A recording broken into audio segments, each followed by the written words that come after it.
Hello, lovely people. Welcome to Basilia God&Food. To my returning subscribers, thank you so much for your constant support.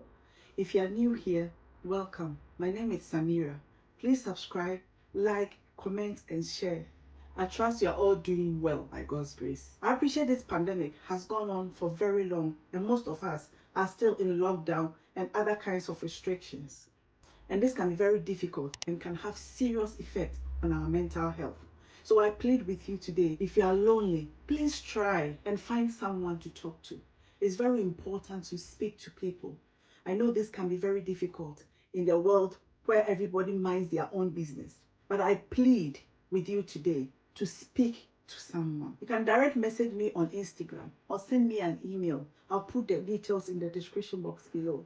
Thank you. We are still on growing up spiritually. Our topic for today is walking in love.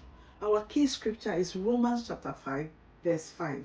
And I read, Romans chapter 5, verse 5 says, and I read the New King James Version. Now hope does not disappoint, because the love of God has been poured out in our hearts by the Holy Spirit who was given to us. Amen. This is a scripture you should never forget. You should keep it safe and let it be a prayer topic for you. If you have children, let it be the main prayer topic. Father, let your love be poured out in the hearts of my children. Should be your prayer. This will keep them. Even if they veer off the faith, the love of God will bring them back. To fellowship with God, to walk with God, to walk in God's realm, we must walk in love, divine love. For God is love. When I was born again, He became my Father. He is a love God, and I am a love child of a love God. I am born of God, and God is love, so I am born of love. The nature of God is in me, and the nature of God is love. We can't say we don't have this divine love. Everyone in the family has it, or else they are not in the family. They may not be exercising it. They may be like the one talent guy that wrapped his talent in a napkin and buried it. But the Bible says the love of God has been shed abroad in our hearts by the Holy Spirit. That means the God kind of love has been shed abroad in our hearts, our spirit. This is a love family. Jesus said, by this shall all men know that ye are my disciples. How are they going to know it if ye have loved one another? That's the way they are going to know us. This kind of love is not selfish. God so loved the world that He gave. The love law of God is that ye love one another as I have loved you. How did He love us? Because we deserve it? No. He loved us while we were yet unlovely. He loved us while we were yet sinners. The Bible says so. And think about this. If God loved us with so great love when we were sinners, when we were unlovely, when we were His enemies, do you think He loves His children any less? No. 1,000 times no. Let us compare the divine love and the natural love, the human love. Let's do a bit of comparison. This love we are talking about is divine love, not natural love. We hear a lot today about natural human love, but there is simply no love in this world like the love of God. Natural human love is selfish. I've heard people say a mother's love is akin to the love of God, but it isn't so. As a usual thing, a mother's love is a natural human love, and as a usual love, it's selfish. Have you ever noticed that mothers-in-law rarely have trouble with sons-in-law? It's usually with daughters-in-law. Many times, the mother just feels there is no girl anywhere good enough for my boy.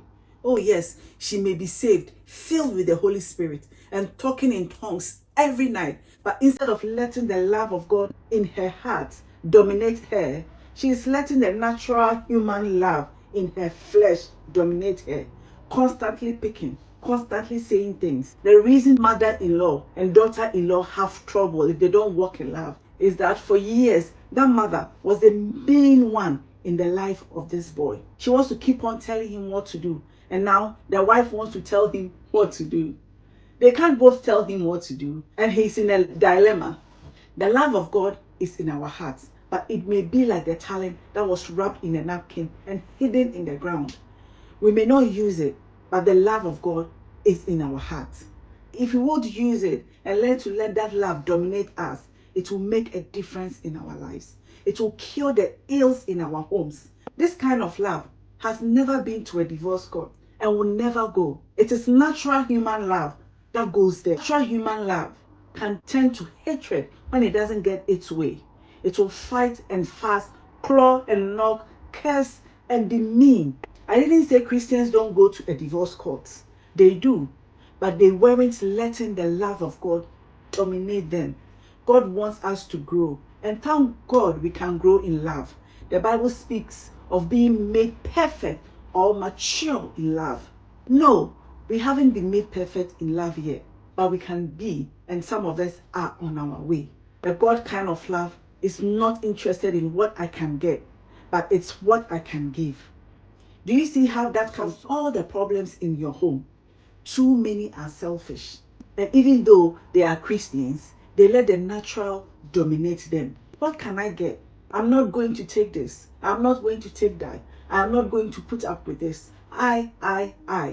As children of God, the nature of God is in us. And God's nature is love. So it's natural for us spiritually to love. But if I let my outward man in my mind dominate me, that love nature in my heart is kept prisoner.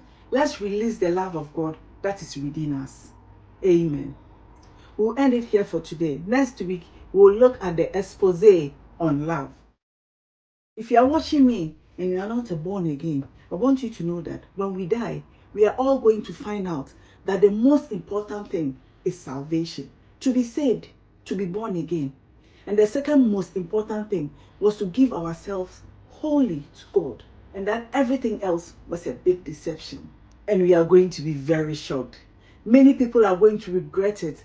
This is a low-grade, continuous deception. Things are made out to be so important, but they are not. Look at the pandemic. We are almost at the end of the year. So many borders are closed, and many things that seemed so important have come to a standstill. We are now realizing we can live without so many things. All the things we thought were important have been set aside, and we are here.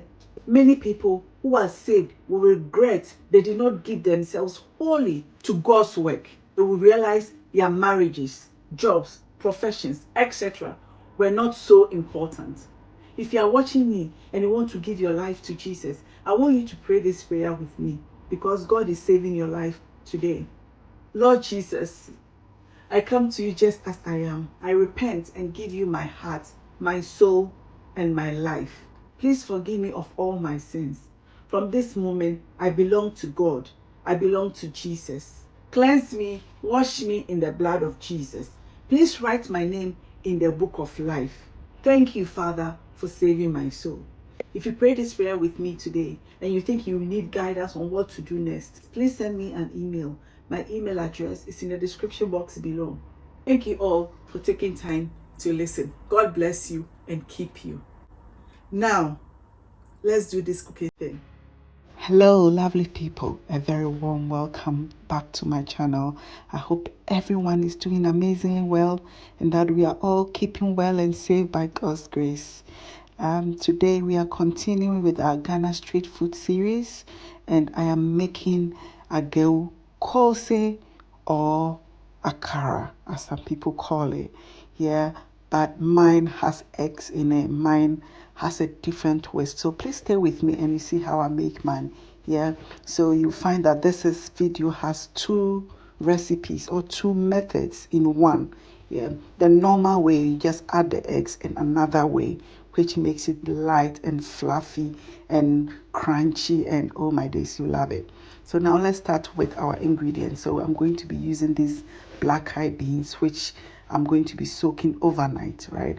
So once I soak it overnight in the morning, you see that it's all like doubled in size and it's nice and soft, not as soft, yeah. And these are the ingredients I'm going to be using: some onions, some Scotch bonnet, some eggs, and some spring onions, the leafy part of the spring onions, yeah. So I've divided my beans into two. One, I'm going to be making it in a different way, and I've added my onions, my chili peppers, and some water, and also salt to taste, yeah. So I'm going to be blending this until it's smooth. Then we move on to the next step. Once it's nice and smooth, you just pour it into a bowl, a mixing bowl, and then you add your eggs and you just mix it together. You can beat your eggs before or not, whichever way is convenient really. Yeah, so you mix it and ensure that everything is mixed together. And once that is done, you add in your spring onions. You can actually at this point whisk it a bit, because those who make it in like Ghana, you see that they are sort of beating it with their hands, so you can mix it a bit. So then we fry.